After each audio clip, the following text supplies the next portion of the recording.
Ya. Esperemos que se esté escuchando, que si no, cagamos todo. Ya, muchachos, hoy tenemos que empezar a ver JPA. JPA o Java Persistence API es la forma que tenemos nosotros en Java para poder realizar el ingreso de datos en una base de datos. Pero no el ingreso de datos que ustedes vieron en el semestre pasado o en programación de estos objetos cuando lo hayan tenido, donde dijeron, oye, ¿sabéis qué? Esta cuestión se hace por medio de una conexión a base de datos, la conexión a base de datos la tomamos. No. Muchachos, JPA es relativamente sencillo, pero también tiene su complejidad porque lamentablemente se basa en la instanciación de objetos, o afortunadamente, depende del punto de vista que ustedes quieran mirar. ¿Qué implica eso? Que la instancia de objeto es el elemento fundamental mediante el cual nosotros vamos a realizar la inserción del dato. ¿Ya? Ahora, todo eso comienza con un elemento simple que es nuestra base de datos. Para poder ejemplificar JPA, vamos a hacer una base de datos bien sencilla, bien simple, que va a tener dos tablas. ¿Ya? Para ver cómo se hace un elemento con una tabla simple y cómo se hace la relación entre dos objetos. Entonces, para eso, vamos a hacer un SQL. Voy a agrandar un poquito más esto para que se note porque el proyector está bastante malo. ¿Ya? Y crearemos una base de datos que se va a llamar base de registros. Vamos a indicar que de ahora en adelante vamos a realizar en este script la base que acabamos de crear.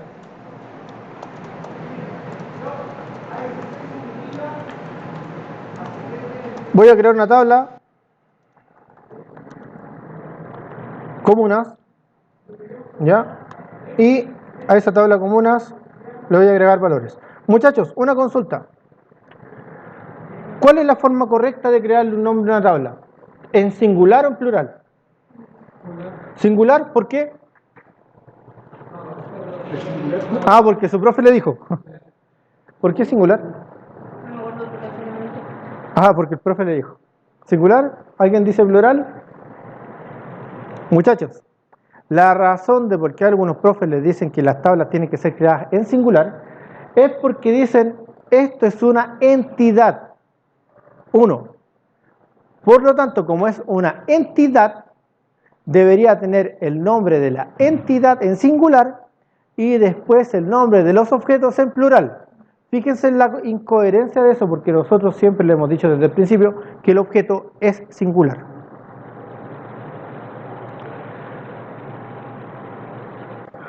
¿Por qué hay profesores, como en mi caso, que lo colocamos en plural? Porque la entidad es un conjunto de registros de comuna. Por lo tanto, como son muchas comunas, es un plural. En realidad, a estas alturas de la discusión, si es plural o singular va a depender más del profe que de otra cosa. ¿Ya? Según mi opinión, siempre las tablas han sido un conjunto de registros, por lo tanto deberían ser plurales, pero en realidad no hay ningún problema si lo colocan como singular tampoco. ¿Ya? Pero ojo, esas son las razones por las que se esgrime la pluralidad o singularidad de una tabla. En el nombre por lo menos. ¿Ya? En mi caso lo dejo en plural. ¿Ya? Entonces, yo creo aquí un elemento comuna que va a ser entero, primary key, auto increment.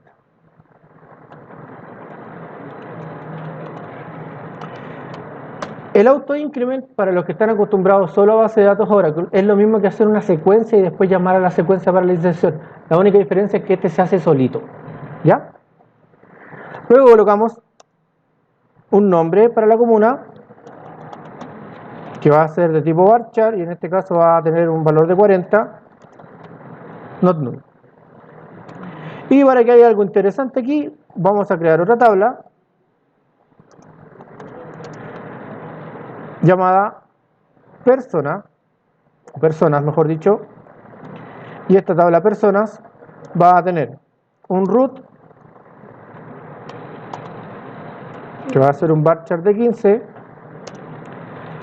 primary key, evidentemente no va a ser autoincrementable porque es un root, ¿ya? Un primer nombre,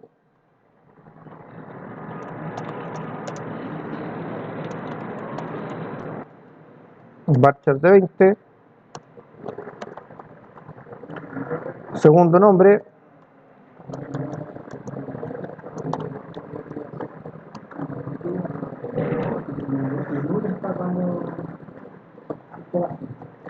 primer apellido,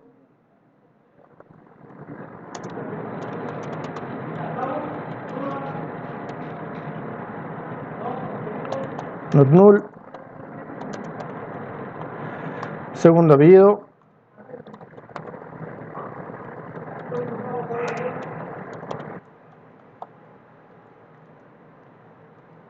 una fecha de nacimiento, ¿sí? Ah, muchas gracias. Ahí está. Una fecha de nacimiento, un date,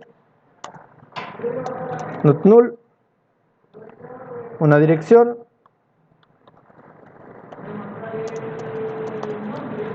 varchar de unos 80, más o menos, y la comuna a la que pertenece. En este caso, sí es singular porque es la comuna donde vive. Esto va a ser un entero, evidentemente, y not null. Ahora vamos a establecer la restricción.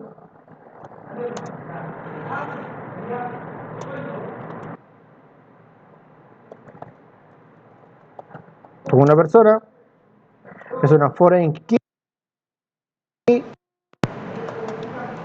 que va a estar representado por la tabla comuna, o sea, por la columna comuna, y va a estar referenciando a la tabla comuna en su columna code comuna. Listo. Ahí está.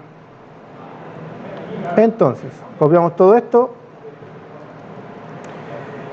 le coloco continuar, y ahí está. Se realizó la inserción del elemento. ¿Ya? Ahora se actualiza el phpMyAdmin. Cuando actualice, ahí está, base de registros, y el elemento base de registros tiene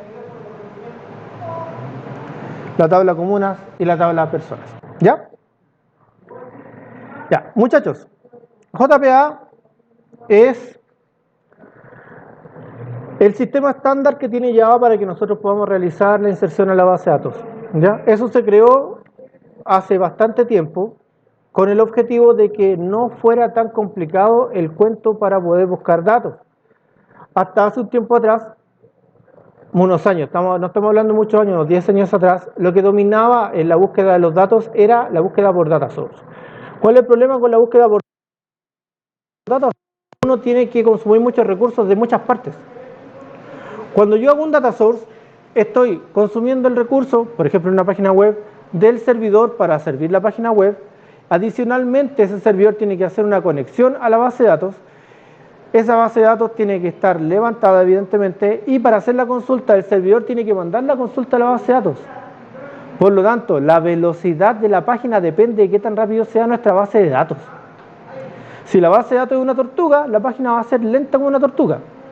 Si la base de datos es rápida, va a ser rápida. Pero el problema es que no todas las personas tenían plata para tener un servidor potente para la base de datos, una base de datos más o menos inteligente y saber configurarlo lo suficientemente bien como para que la respuesta fuera rápida.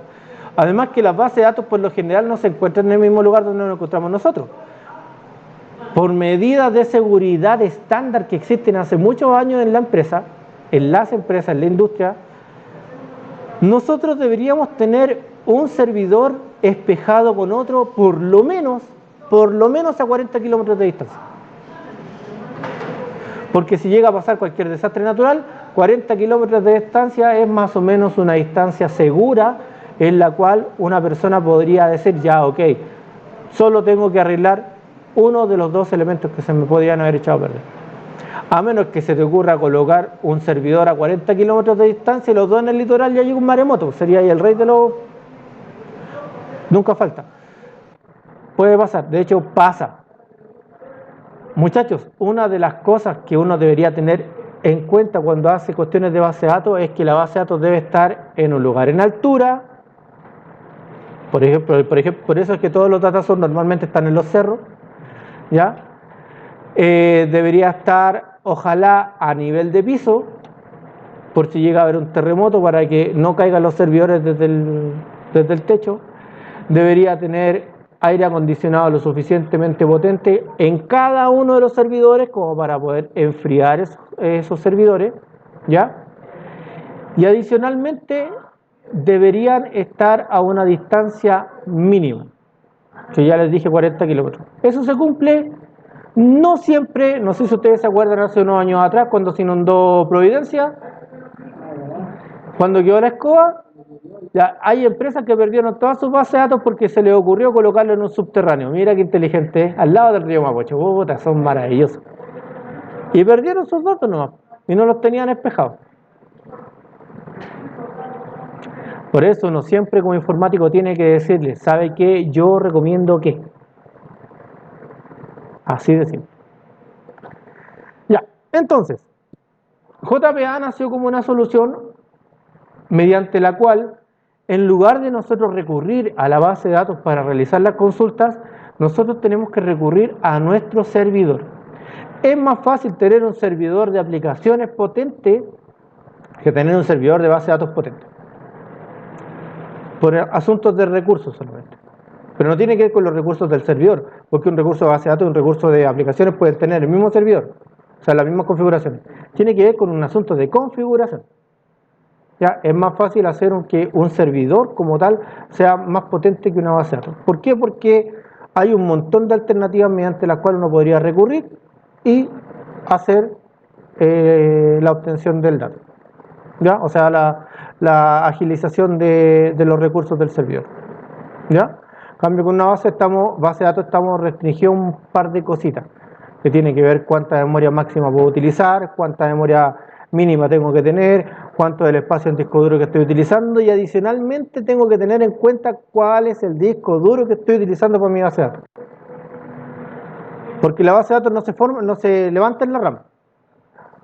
La base de datos se coloca en el disco local. Por lo tanto, si yo tengo un disco duro lento, mi base de datos también va a ser lenta, aunque tenga un monstruo computador. No pasa lo mismo con un computador que sirve como para servidor de aplicaciones, porque como el servidor se monta en la RAM, porque es un programa, si yo tengo un servidor rápido, monta rápido. Lo único que tengo que asegurarme es que tenga la RAM suficiente. ¿Ya? Y, o si no, también puedo asegurarme que tenga un disco SSD. Cosa que no es muy conveniente por la base de datos por la cantidad de veces que uno tiene que recurrir al disco. Porque los discos SSD tienen un límite de entrada y sí, uno tiene alrededor de 2 millones de transacciones que puede hacer. O sea, los discos duros de SSD tienen vida útil.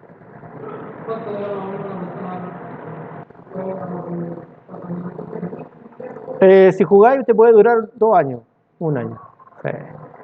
Porque por eso es recomendable que los juegos no estén cargados en la SD, o sea, en la SSD, sino que lo que esté cargado es el sistema operativo. Porque el sistema operativo tú le haces la carga, queda en la RAM y listo, y ahí quedó. Entonces, si querías acceder a un programa, te metes, después haces la carga, pero ese es el movimiento que hace. El videojuego constantemente está cargando texturas, constantemente está cargando cosas, entonces te consume muy rápido el tiempo que tienes para poder realizar cosas. ¿Ah? Sí. Sí, porque de repente empezás a ver que el disco duro ya no te está cargando algunas cosas que tú sabes que están y ahí dices, oh, damn it. Es como cuando se te empieza a echar a perder un pendrive, es lo mismo. Es exactamente lo mismo. Exacto, es un pendrive que se coloca en un SATA, pero sigue siendo un pendrive. ¿Ya? Así que ojo muchachos, por eso es que los discos duros de los servidores son discos duros de disco, literalmente, discos rígidos, ¿ya? Ahora, son discos rígidos que tienen, no sé, una vida útil fácil de 10 años. Por ejemplo, Western Digital el otro día lanzó un disco duro que tiene una vida útil de 20 años. O sea, una vida útil de 20 años es una cuestión así, pero ya alucinante. Es más, te tienen 10 años de garantía, imagínate lo seguro que están. Tú inviertes en un disco duro ese y por lo menos ya tienes la seguridad que a menos que se manden algún condoro, no vas a tener problemas por lo menos 10 años. En cambio, en un SSD, no. ¿Ya? Así que ojo muchachos, por eso es que es importante la configuración. ¿Ya? Entonces, colocar un SSD en un servidor de aplicaciones es bastante más fácil porque extrae la información, la monta y no recurre tantas veces a la base de datos. O sea, al disco duro. En cambio, en una base de datos sí, la base de datos está constantemente recurriendo al disco duro. Por lo tanto, independiente si las prestaciones son iguales pero los discos duros son diferentes, va a ser más lento la base de datos que el servidor de aplicaciones. ¿Ya?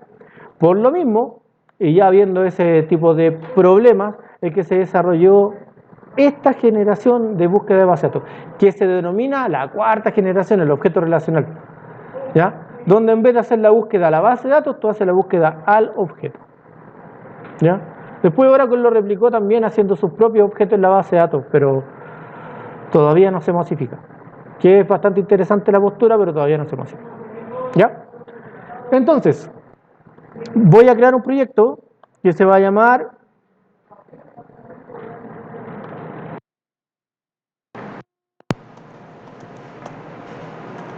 al revés. Sí, pues después lo voy a subir, en teoría, se supone, a menos que falle. Solución JPA, que está con el Glassfish y ponemos terminar. Entonces, hacer las clases de JPA es muy sencillo. ¿Por qué? Porque al igual que lo que sucede con los servlets, Java, o por lo menos NetBeans, tiene la forma en la que nosotros podemos realizar el objeto de JPA de manera casi automática. ¿Ya? Y digo casi porque de todas maneras siempre hay uno que otra cosita que arreglar. Pero lo que voy a hacer ahora es generar el elemento JPA de manera automática y voy a explicarles para qué funciona cada una de las etiquetas y cada una de las importaciones que aparecen. ¿Ya? Para eso vamos a generar un package nuevo que se va a llamar datos, ¿ya? Y a este package datos voy a generar a partir de una carpeta que se llama persistence o persistencia, depende de cómo estén el NetBeans que estén utilizando, y voy a decir que voy a generar las clases entidad a partir de la base de datos. ¿Qué es lo que va a hacer esto? Va a ir a la base de datos y va a decir, ok, tengo dos tablas, estas tablas tienen las siguientes configuraciones, por lo tanto, a partir de estas configuraciones de tabla, voy a generar objetos que representen estas tablas a futuro. ¿Ya?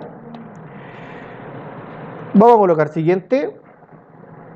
Vamos a indicar cuál es la conexión, en este caso no la tenemos, por lo tanto vamos a indicar un sobrenombre. Aquí se genera un pool de conexiones, muchachos, al igual como cuando hicimos el Message Driver Bin. ¿Se acuerdan que teníamos un elemento que era el lugar donde se conectaban para mandar los mensajes y un pool de conexiones al cual nosotros obteníamos? Ya, esto es lo mismo. La gran magia que tiene esta cosa es que en realidad la aplicación nunca va a saber a dónde se va a conectar.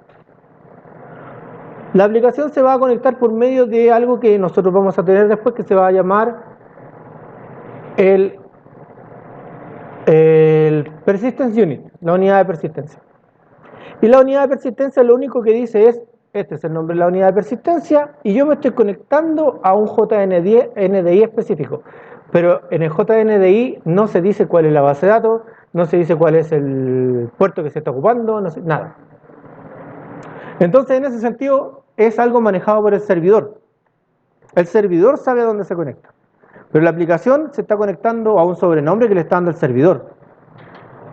Entonces, la ruta es única y exclusivamente conocida por Glassfish, no por la aplicación. Por lo tanto, si yo quisiera cambiar de base de datos, lo puedo hacer.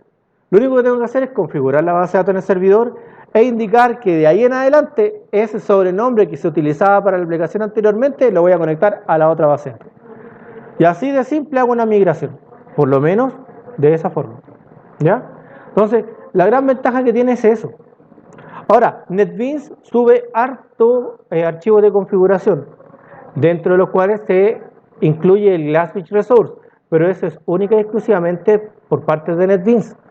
Si nosotros lo hacemos con Eclipse o con alguna otra aplicación, eso no se sube, ¿ya? Así que, ojo, NetBeans igual lo sube, pero no quiere decir que la aplicación como tal lo vea. Simple y sencillamente es un asunto de NetBeans para mantener una coherencia, ¿ya? Entonces, el JNDI o Java Naming Directory Interface, eso significa, va a tener como nombre JNDI-registros. Y la conexión voy a crearla, una nueva conexión. Me va a pedir seleccionar el driver, en este caso coloco MySQL porque esa es la base de datos que estoy utilizando. Y aquí me va a decir que el servidor es localhost, efectivamente, y me va a pedir el nombre de la base de datos. Ahora, ¿cuál es el nombre de la base de datos?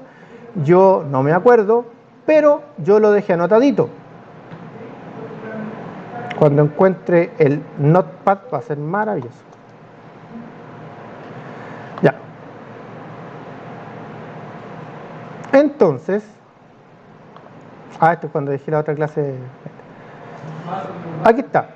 Exacto, aquí está base-registros. Perfecto.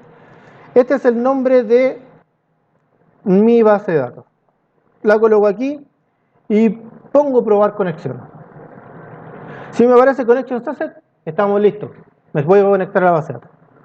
Presiono terminar y me va a decir, oye, ¿sabes qué? Mira, encontré estas dos tablas, la tabla comuna y la tabla persona. ¿Ya? Si yo quisiera arrastrar una sola, puedo seleccionarla y presionar agregar. Si esa tabla está relacionada con otra tabla, va a arrojar esa tabla y todas las que tengan relación con ella. Por lo menos como superclase o supertabla, mejor dicho, ya como tabla padre. Si no, simple y sencillamente va a arrojar esa tabla solita. ¿Ya? En este caso vamos a agregar las dos. ¿Ya? Colocaré siguiente y me va a decir en qué lugar quiero almacenar la información. Voy a decir que lo voy a colocar en el paquete de datos y me va a decir, oye, ¿quieres generar anotaciones de consulta con nombre de campo persistente? Eso se llama JPQL. ¿Ya? Y el JPQL son consultas que yo hago y que las hago a los mismos objetos y me devuelven un resultado. Me devuelven instancias de objeto como resultado. ¿Ya? Anotaciones JAXB, no la voy a considerar en este caso. En este caso son anotaciones que se usan para representar la clase. ¿Ya? En realidad sí lo voy a colocar, solo para colocar la etiqueta.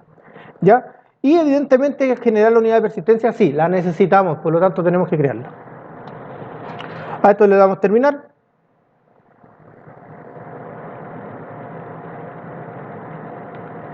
E inmediatamente ya nos generó la clase comuna y la clase persona. ¿Ya?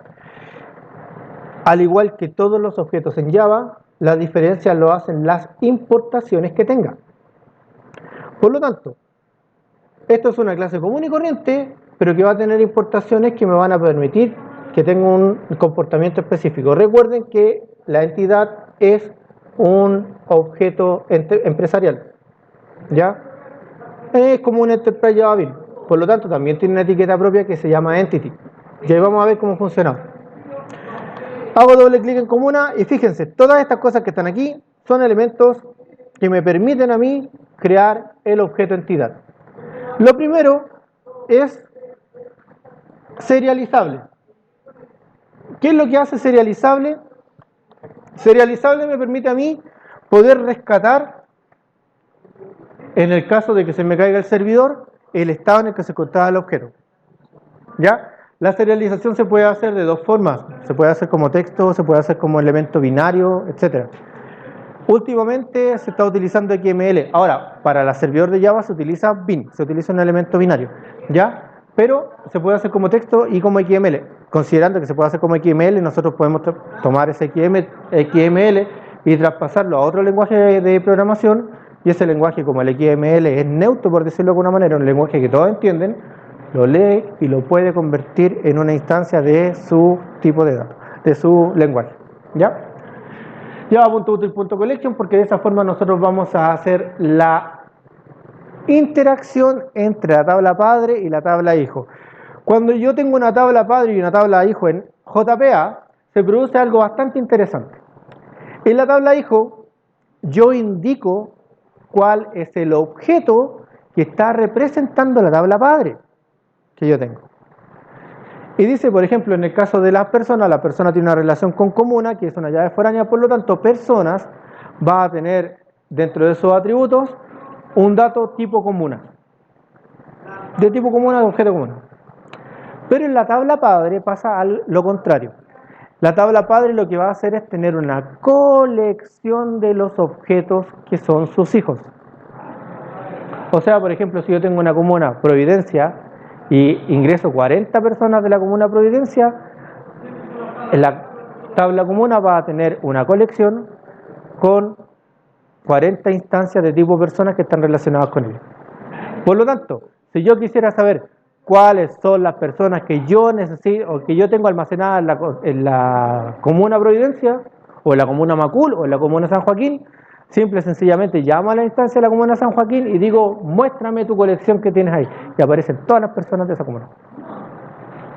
En vez de estar haciendo un select con este volado por el join, simple y sencillamente llamo a la colección que se encuentra dentro. ¿Ya? Así de fácil. Javac.persistence.basic,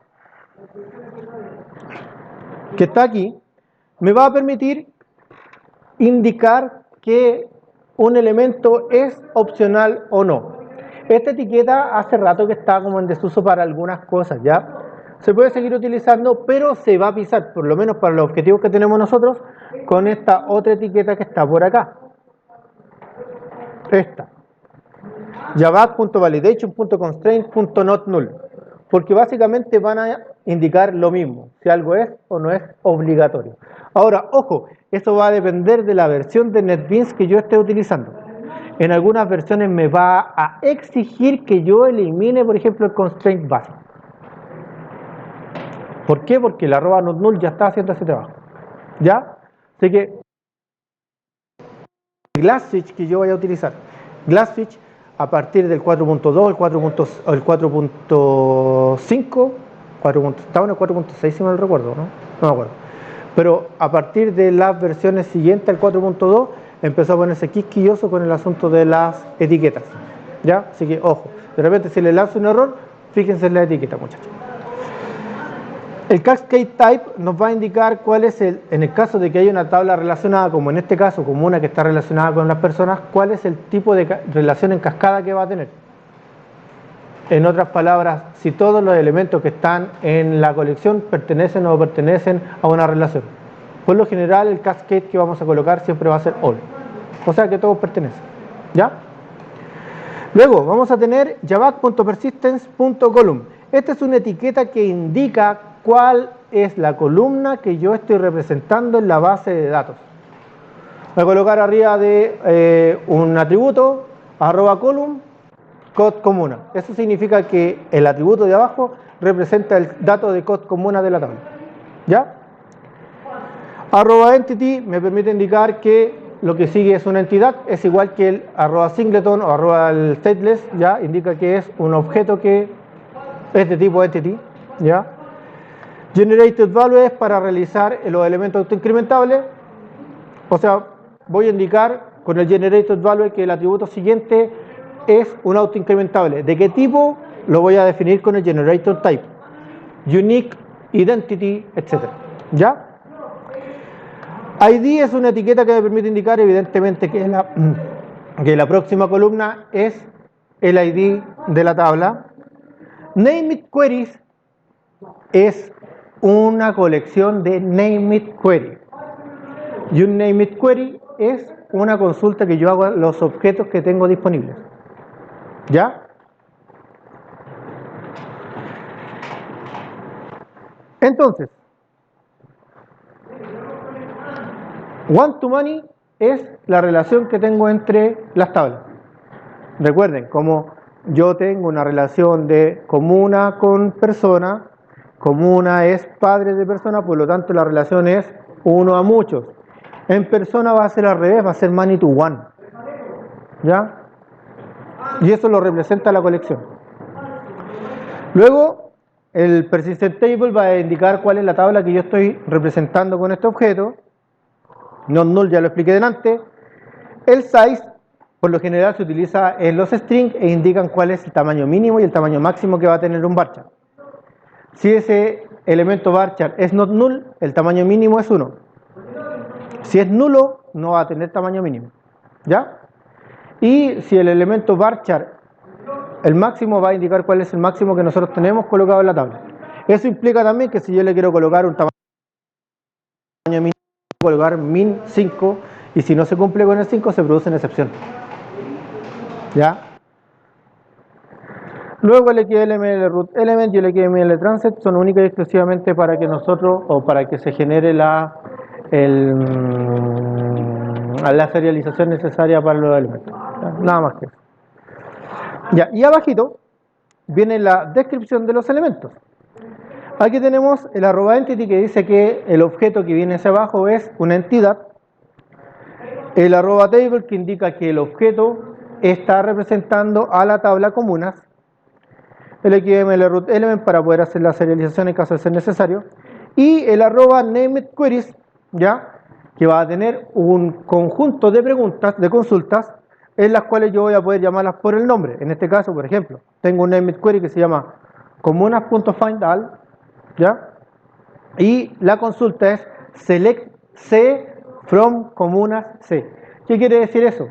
Estoy seleccionando la instancia C de todas las comunas, a las cuales llamaré C a su instancia. Fíjense, no se nota mucho por el asunto del data, pero aquí dice donde está el mouse, select, ¿ya? From comunas, eso se mantiene igual. La diferencia es aquí, yo en comuna estoy diciendo que la instancia se va a llamar C. Por lo tanto, todos los objetos resultantes de eso también los llamaré C, es como un for each, ¿ya? Y al igual que en un for each, si yo quisiera obtener única y exclusivamente el nombre, por ejemplo, le coloco c.nombre y obtengo el string con el nombre. ¿Ya? Aquí se puede apreciar el find name o el find by comuna, donde digo, mira, ¿sabes qué? Tengo un select que quiero la instancia desde todos los elementos de comuna que voy a llamar C de ahora en adelante, donde la instancia C con su código comuna sea igual al código comuna que yo estoy ingresando por parámetro. ¿Ya? Este es un poquito más difícil de entender, pero lo vamos a ir ejercitando a medida que vayamos avanzando. ¿Ya? Pero lo que tienen que entender es que cuando yo hago una consulta aquí, no estoy haciendo una consulta a la base de datos. Estoy haciendo una consulta a las instancias que se encuentran representando los elementos de la base de datos en el servidor. ¿Ya? ¿Qué implica eso? Que la consulta va a ser mucho más rápida. Porque me va a volver lo que tengo ahí mismo, no tengo que estar consultando a otro lado. Voy a consultar a otro lado. ¿Ah? ¿Ah? Claro. Porque yo lo único que voy a hacer es decir, ¿sabes qué? Base de datos, me acabo de conectar, dame tu elemento. Y lo guardo en el servidor. Y digo, ya que necesito todas las comunas, ¡pum! Del servidor. ¿Cuándo va a haber un cambio? Única y exclusivamente cuando hago una inserción, una actualización, una eliminación de datos. Donde yo le voy a informar a la base de datos que se acaba de eliminar o que se acaba de actualizar un elemento. ¿Ya? Si se produce un error, se aborta misión. Si no, la instancia se mantiene. ¿Ya? Entonces, cada cierto tiempo va a hacer un espejamiento, pero no es tan seguido como consultar a cada rato por si quiero hacer algo. ¿Ya? Ahora, considerando lo anterior, debajito empieza la definición de la clase, donde digo que la clase comunas va a implementar a serializable. Y lo único que me obliga a hacer esto es esto. Indicar que va a existir un archivo private de tipo estático final, por lo tanto no se puede cambiar, de tipo long, que va a llamar serial version, y que su atributo es 1L. ¿A alguien se le ocurre por qué es 1L? ¿Ah? No, pero sabéis que andáis cerca. No tiene que ver con un litro, pero tiene que ver con... Efectivamente tiene que ver con el tamaño. No, muchachos, anteriormente, cuando nosotros teníamos que colocar elementos en Java, había que indicar el tipo de datos que estábamos colocando. Por ejemplo, si nosotros colocamos un float, tiene que ser 5F. Exacto, la L representa el long. Entonces estamos diciendo que es un 1, pero de long, para que no transforme en integer. ¿Por qué? Muchachos, es importante que nosotros, en momentos críticos, qué tipo de datos estoy almacenando. Por ejemplo, si yo tengo un float y le coloco 5, float f es igual a 5, antes de que se almacene ese 5 en un float, va a hacer lo siguiente. Este 5 es un entero. Lo tengo que transformar en punto flotante. Lo transformo en un double. Y ahora lo trato de almacenar en un float. Y hago un unboxing y un boxing y lo dejo en el float. Por lo tanto, hace 3 operaciones antes de guardarlo. Si yo le coloco 5F, voy a decir, esto es un float. Y lo guardo. Ojo con eso, si yo coloco 5.0, no estoy generando un float, estoy generando un double. Y eso es por conversión automática en Java. Por lo tanto, si yo quiero colocar un 5F en un float, tengo que, ojalá sean 5.0F. Así no hago la conversión. ¿Ya? Ojo, son mañas de Java. Ya, entonces, considerando eso, empieza la descripción de los atributos que yo voy a utilizar. El primero es el ID. Por lo tanto, estoy diciendo con esa etiqueta que el atributo que continúa a toda la descripción de atributos, o sea, a toda la descripción de etiquetas, va a representar el ID de la tabla común. GenerateValue va a indicar que tiene una estrategia de generación de valor y esa estrategia es de tipo identity, o sea, autoincrementable. ¿Ya? Basic optional false indica que este atributo no es algo opcional, por lo tanto tiene que ingresarse sí o sí. @column indica que el siguiente atributo va a representar el code comuna de la tabla comuna y el atributo es private integer code común. Muchachos, esto es súper importante, el integer. Fíjense, es un integer, no un int. ¿Por qué? Porque al igual que los elementos de base de datos que deben ser únicos e irrepetibles, cuando yo estoy transformando esto del identificatorio también tiene que ser único e irrepetible. Y el único elemento único e irrepetible que existe en programación es el puntero de memoria. ¿Se acuerdan cuando estábamos viendo el stack? Si yo coloco el int se almacena en el stack. ¿Ya?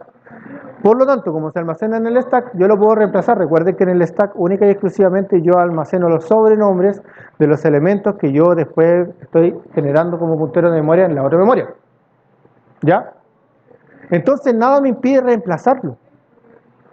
En cambio, cuando yo estoy con un objeto, ese objeto va a tener su puntero de memoria único y repetible que nadie más va a poder utilizar mientras ese objeto esté vivo y por lo tanto no puede ser reemplazado de manera fácil a menos que sea intencional, que yo lo haya eliminado, que yo lo haya reemplazado. E incluso si lo reemplazo voy a seguir con mi puntero de memoria. Solo eliminándolo puedo hacer el cambio. Al igual que en la base de datos, si yo tengo una llave primaria y ese elemento de llave primaria lo elimino, se eliminó nomás, pero mientras existía yo no podía asignarle esa llave primaria a todo registro. Es lo mismo.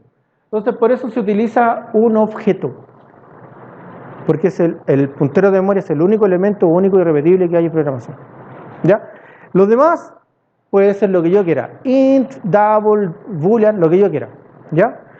De tipo primitivo. Pero la llave primaria tiene que ser objeto, sí o sí. ¿Ya? ¿Se entiende? Bien. Luego seguimos con lo de abajo. Tenemos el optional false del basic. Nuevamente, un arroba not null. Que este se agrega cuando el elemento no es primario, evidentemente. ¿Ya? El size, como es not null, tiene que tener un mínimo de 1 y en este caso un máximo de 40. Y el nombre de la columna que va a representar el siguiente atributo es nombre. Private string nombre. ¿Ya? Y luego viene la relación con la otra tabla. La relación con la otra tabla les digo que la relación es one to many, ¿ya? Que el tipo de relación en cascada es all, como les dije antes, y que estoy mapeando a la tabla o al elemento comuna. Ojo, lo que estoy colocando ahí no es el objeto, no es la tabla. Recuerden, la tabla se llama comunas, el objeto se llama comunas. Entonces, ¿qué es lo que estoy mapeando ahí? Estoy mapeando a la columna que está en la tabla personas. Recuerden que eso se llama comuna en singular. ¿Ya? Entonces, estoy mapeando a comuna y todos los elementos que tengan esta definición voy a guardarlo en una colección privada de personas que se va a llamar personas collection. Por lo tanto, todas las personas que estén relacionadas con esta comuna van a estar guardadas ahí. ¿Se entiende? El resto, muchachos, es constructores, get y set. Y la sobreescritura de el hashcode, el equals y el toString, que ustedes saben que son elementos del object. ¿Ya? Recuerden que como todos los objetos heredan de object, todos tienen el equal, el hashcode y el toString. Entonces lo que hicieron es sobreescribirlo. ¿Lo puedo borrar? Sí, no hay ningún problema porque ya está en el objeto. ¿Ya? O sea, básicamente es una clase común y corriente. Si lo único que le cambia son las etiquetas. La etiqueta que indica cuál es el nombre de la columna que estoy utilizando, si es nulo o es nulo, si cuál es el tamaño que tiene el elemento, en el caso de que sean varchar, etc. Ya, el resto es lo mismo. Y se maneja igual. Si yo coloco una entidad de comuna, la instancio con un new, yo puedo crearlo, pero eso no significa que lo esté persistiendo en la base de datos, solo creo un puntero de memoria. Para persistirlo, yo necesito utilizar otro elemento que normalmente está hecho por medio de un Enterprise Java Bean, ya un EJB, que me va a permitir a mí utilizar algo que se llama el Entity Manager. Y el Entity Manager es el que persiste, el que actualiza, el que elimina, el que lista. Y es súper fácil, es llamar a un método solamente. Lo vamos a hacer ahora. Vamos a hacerlo con la comuna. ¿Ya? Para que se entienda cómo se tiene que hacer. ¿Hasta el momento alguna duda?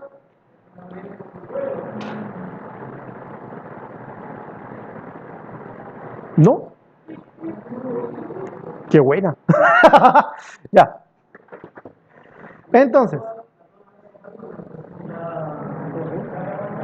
Sí, les voy a enseñar la manera fácil, muchachos. Me gusta hacerlo a mano a mí, sinceramente. Pero no nos da mucho tiempo. Vamos a hacerlo a mano igual en algún momento porque a mano es más fácil. ¿Ya? Pero vamos a hacerlo ahora de la manera clic, clic, clic. Ya. Entonces, vamos a colocar aquí un nuevo package. Y este package le voy a colocar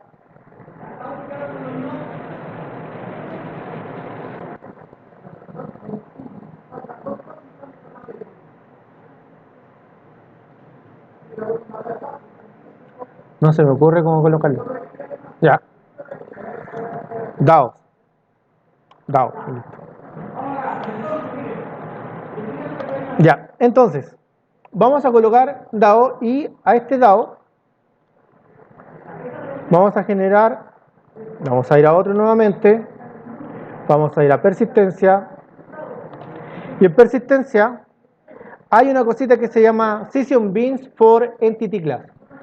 ¿Qué es lo que va a hacer esto? Va a hacer Enterprise Java Bean de tipo sesión a partir de las clases entidad que yo ya tengo creadas. Le doy siguiente Digo que voy a colocar las dos clases de entidad, le doy siguiente, lo voy a colocar en el package DAO, sí, y aquí me dice qué tipo de interfaces quiero colocar. No seleccionen nada. ¿Ya? Presiono terminar. Y aquí va a haber algo que se llama Abstract Facade, Comuna Facade y Persona Facade. Como se darán cuenta, esto es un patrón de diseño que se llama Abstract Facade. ¿Ya? Y la gracia que tiene el Abstract Facade es que me permite reducir la cantidad de código para hacer ciertas cosas. ¿Ya? Esto va a ser un poco complicado de entender porque ustedes nunca han tenido Java Generic. ¿Ya? Pero pongan atención porque esto es re importante, les va a servir mucho. Java Generic es la capacidad que tiene una clase de transformarse en otra. Es como un dito, literalmente. En serio, tú le decís, dito, transfórmate y se transforma. Vamos a ir al Abstract Facade, que es un elemento abstracto, y fíjense que este Abstract Facade tiene dos importaciones, java.util.list y java.persistence.entityManager. Este elemento que está aquí, el Entity Manager, es lo que más importa para hacer la inserción de los datos porque él es el que se encarga de realizar las operaciones de insertar, actualizar, eliminar, listar. ¿Ya? Debajo, en la firma del objeto, nos vamos a dar cuenta que dice public abstract class abstract facade y aquí dice T dentro de los diamantes. El T dentro de los diamantes me indica que yo a futuro voy a indicar una definición de objeto ahí. Voy a decir un nombre de objeto. Mientras tanto, mientras no lo tenga definido, eso es un dito. Más o menos, es como un template. Entonces, cuando yo le diga, dito, transfórmate en comuna, todos los T se van a transformar en comuna. Y eso implica que aquí va a decir, por ejemplo, public abstract facade en el constructor, public abstract facade, comuna, entity class. Por lo tanto, lo que voy a estar colocando ahí va a ser un objeto comunas. ¿Ya? Lo mismo con personas. Entonces, el T es transformarte. Para yo decirle a futuro, por favor, quiero que te transformes en esto y esto es lo que estoy recibiendo. ¿Ya? Entonces eso me ayuda un montón porque, por ejemplo, aquí genero el método create y el método create tengo aquí el método create y el método create lo único que recibe es la entidad comuna. Comuna voy a llamarlo como entity. Y para persistir el dato, lo único que tengo que decir es, por favor, entity manager persiste. ¿Qué es lo que quieres persistir? La entidad que estoy recibiendo por parámetro. Y listo. Así de simple hice la inserción del dato. ¿Ya?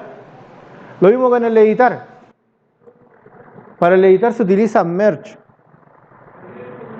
Entity Manager, por favor, merge. Actualiza la entidad que estoy colocando. Y eso lo que va a hacer es buscar el puntero único, irrepetible, el entero, el integer. Va a decir cuál es el objeto que tiene este integer, ya, cámbialo por estos datos que tengo aquí al otro lado. Para eliminar lo mismo, remove, pero el remove es un poquito más jodido, porque tengo que hacer un merge primero antes de hacer el remove. Porque si no lo hago así, no me pesca la eliminación del dato, no me lo elimina. Entonces tengo que indicar, oye, ¿sabes qué? Quiero actualizar, porque tiene que estar el puntero actualizado, tiene que estar de acuerdo a lo que tengo en la base de datos. Actualízame lo que yo tengo en esta entidad y ahora que está actualizado, elimínalo. ¿Ya? Y para encontrar, este es un poquito más complejo, pero también tiene que ver con la entity class. Para buscar, digo, el ID que puede ser un entero, un string, lo que sea. Recuerden que esta es una clase bastante plural en ese sentido. y dice, por favor, retórname Entity Manager lo que encontraste del tipo de objeto, Entity Class, comuna, región, etcétera, con un ID X, y te lo devuelve. Así de simple, no tiene nada más complejo, es el Entity Manager con los métodos persist, merge, remove que hace la pega, y find. ¿Ya? Ahora, evidentemente eso tengo que transformarlo a lo que sea, lo que se va a utilizar en comuna o persona.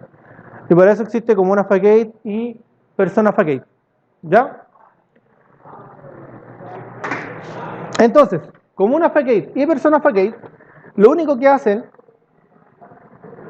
es primero llamarse a sí mismo como objetos de tipo Enterprise Java Bean, que si se fijan son stateless. Por eso es que venía el stateless y por eso es que le enseñé el stateless. ¿Ya? Entonces, comuna facade dice extiendo de abstract facade y por favor llama a los T en esta extensión como comunas. Por lo tanto, para esta extensión todos los elementos T se transforman en comunas. ¿Ya? Genero el método Entity Manager, que es el Get Entity Manager que estamos utilizando arriba, y este es muy importante. Cuando yo genero el Entity Manager, tengo que indicarle cuál es el contexto de la persistencia en la cual yo estoy utilizando el Entity Manager. ¿A dónde me estoy conectando? Y yo me estoy conectando a el Persistence Unit que se llama solución-jpapu. ¿De dónde saco eso? De acá, muchachos. En la configuración está persistent.xml y persistent.xml es la conexión. ¿Ya? Ahora, esto es un XML común y corriente. ¿Yo puedo ver configurarlo como un XML? Sí. ¿Ya? Esta es la transformación gráfica del XML, que en el fondo dice Persistent Unit, solución PU, con una etiqueta. ¿Ya? Entonces, indicándole a la clase, ¿sabes qué? Tienes que conectarte a esta unidad de persistencia. ¿Ya? Se genera este Entity Manager. Este Entity Manager dice, ok, yo estoy conectado acá. Soy un Enterprise Java Bean de Persistent Context que estoy conectado a esta unidad de persistencia. ¿Ya? Y teniendo eso en cuenta, se genera el Get Entity Manager y el constructor. Listo. No es nada más. No hace nada más la clase como una facade. Su misión es indicar cuál es el Persistent Unit y decirle al abstract facade transfórmate en comuna. Nada más. ¿Ya? Y con eso ya puedo persistir el dato. Vamos a hacer un ejemplo súper rápido de cómo se persiste el dato. ¿Ya? Pongan atención. Por medio de un servlet y el HTML que viene desde el principio. Entonces, el dato como tal, y para eso vamos a ir a nuestro source package, servlet,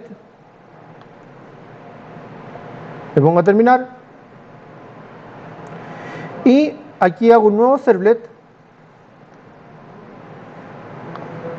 que se va a llamar servlet ingreso común. ¿Ya? Le pongo a terminar. Y para realizar esto, lo primero que tengo que hacer es importar el Enterprise Java Bean que está en DAO. Por lo tanto, javac.ejb.ejb, luego import DAO.comunafacade y luego import datos.comuna.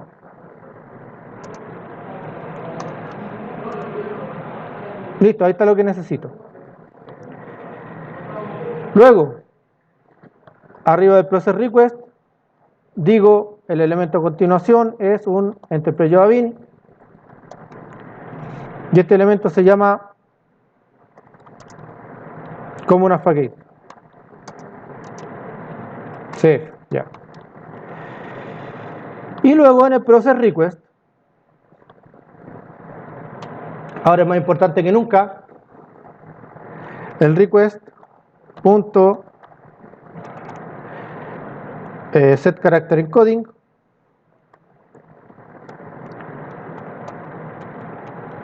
UTF-8, y en un string nombre almaceno el request.getParameter, que se va a llamar txt nombre.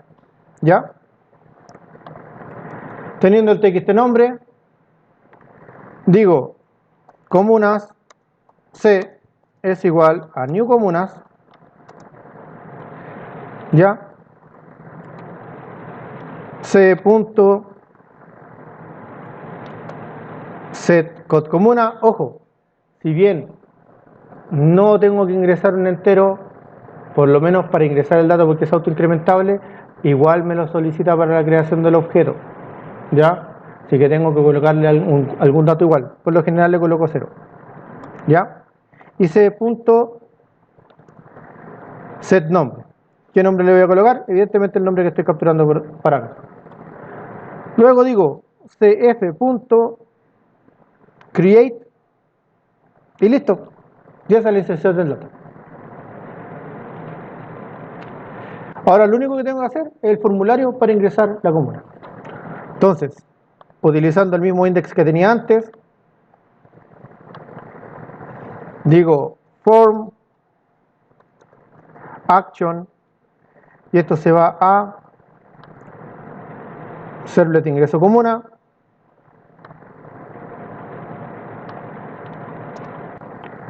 El método en este caso da lo mismo porque estoy utilizando el process request, ¿ya?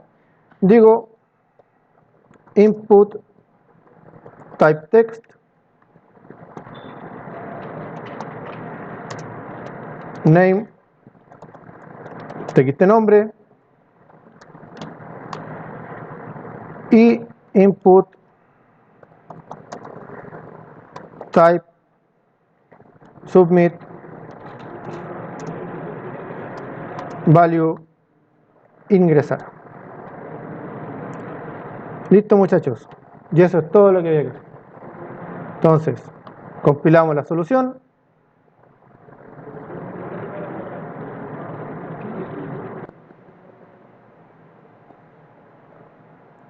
Ya está compilada y ejecutamos. Y vemos si funciona o no funciona. Oh, maldito Glassfish. Está ocupado por alguna otra cosa.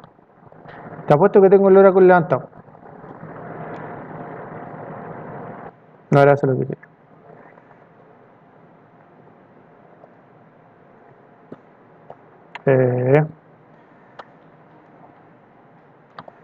Oracle. Tengo poquitos programas.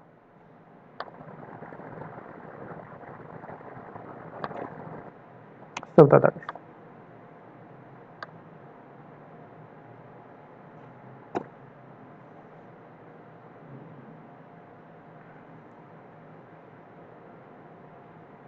Tenía el Oracle levantado. Ahora sí. Ahí está.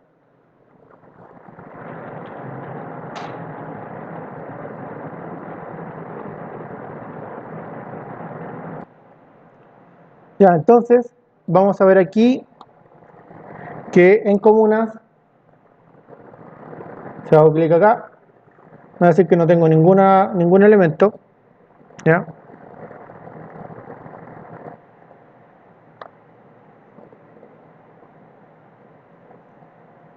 Y apenas levante el Glassfish va a ser maravilloso.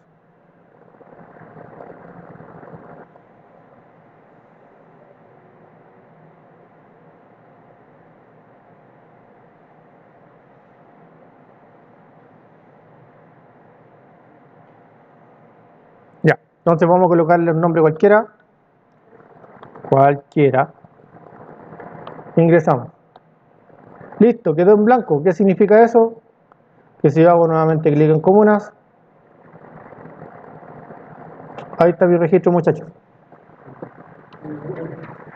Así se hace con JPA. ¿Se entiende? ¿Alguna duda? ¿No?